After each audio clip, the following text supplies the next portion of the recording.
Have you ever felt this immense longing for someone you know you can never meet again, and that someone is the old you?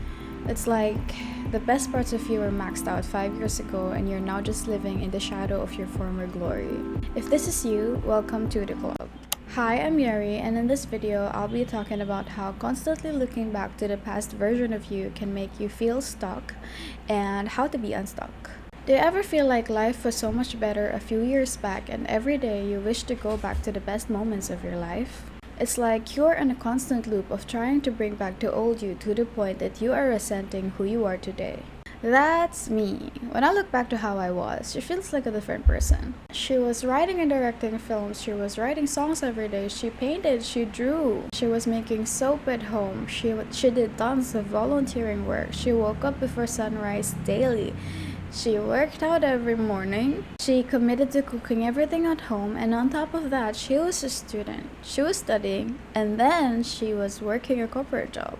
She knew what she wanted, and no distraction ever swayed her from achieving her noble goals. And now that I think of all of that, she doesn't feel like me. It's like a different person. Oh my god, it started raining outside. I hope that the audio is fine. Well, anyway, until recently, I realized I've been hiding under the fancy mask of rebranding, believing that I died, my old self died, and I emerged as someone else, as someone new. But I was grieving the person that I lost because she was the only one who stayed with me through everything that I've been through, and I worked really, really hard to learn how to love her, the old me. And I didn't want her to die.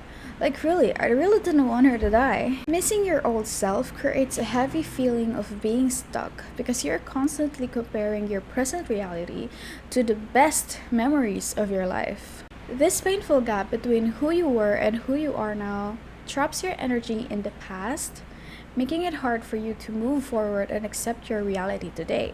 Like when you lost someone you love, your brain tends to highlight just the best parts, even if there were also challenges before.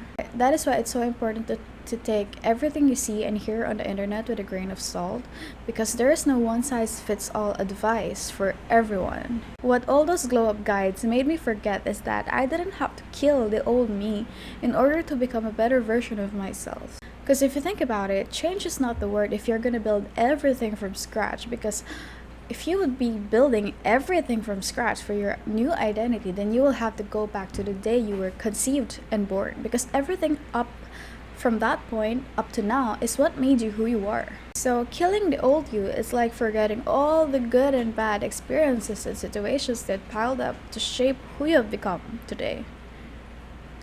That's just impossible. Just as how layering white paint over a fully painted old canvas does not make it new, although it could work, but that does not take away the fact that it is not a blank and new canvas. So really, the first step in creating a better version of yourself is accepting who you are today and acknowledging that while it feels like the past you was in a safer and much more productive space, she's in the past and you changed for a reason, but she's still you. I look at it like this. It's like every year you have your separate self. So me, I am 23 years old, so it means I have 23 versions of myself.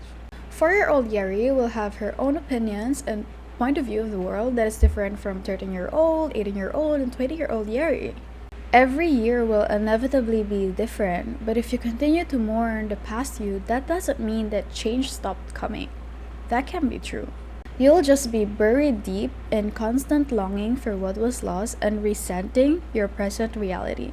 And that is going to change you as well. So now that I'm 23, if I keep trying to be the 20-year-old me again, I will never. But then, the 24 version of me will be someone that is ungrateful, hopeless, and even more resentful for not having the spark that I want to have back. I don't want that. We don't want that. So now what I'm doing is, I'm looking at those past versions of me as my friends. They're not gone because I'm still very much alive, but they're in the past now. I can change the past, but the past changed me.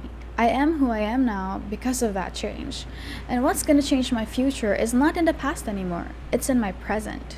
I can only control how my present self will look like to the future me, and the change in the future is gonna be influenced by my present choices. So that is where I'm deciding to keep my focus on. What happened had to happen, and there's nothing I can do about it. But the next decisions are mine. The new experiences are waiting for me. And I don't think that you have to like something for the rest of your life if you started liking it. So while some of my interests and hobbies remained like music and writing, I am accepting that I just used to like all those other things. And that's okay. After all, life is all about rediscovering yourself over and over and over again. What you can do are simple but highly effective steps. These help me. First, change the view. You can do this in your notebook, notepad, a notes app, anything, whatever. Write down small wins from this week, not big wins from years ago. Do it every week, religiously. Second, drop the old goals. The past you wanted old things, so now ask your current self what she wants, what she needs right now.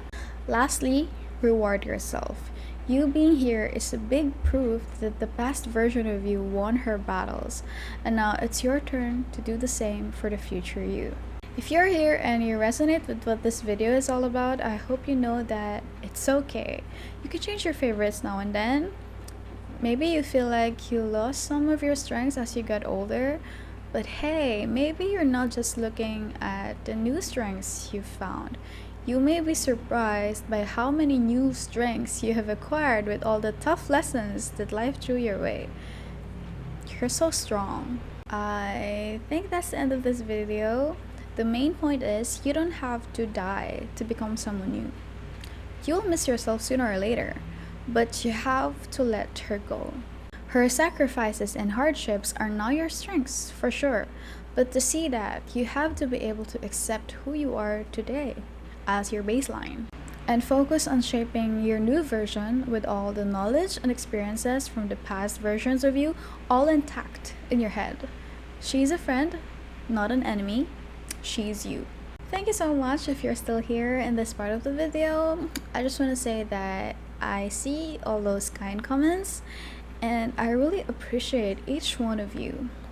Like what I said in my past videos, I will be documenting my growth in this channel, and if you're ever interested where this journey takes me, you can subscribe.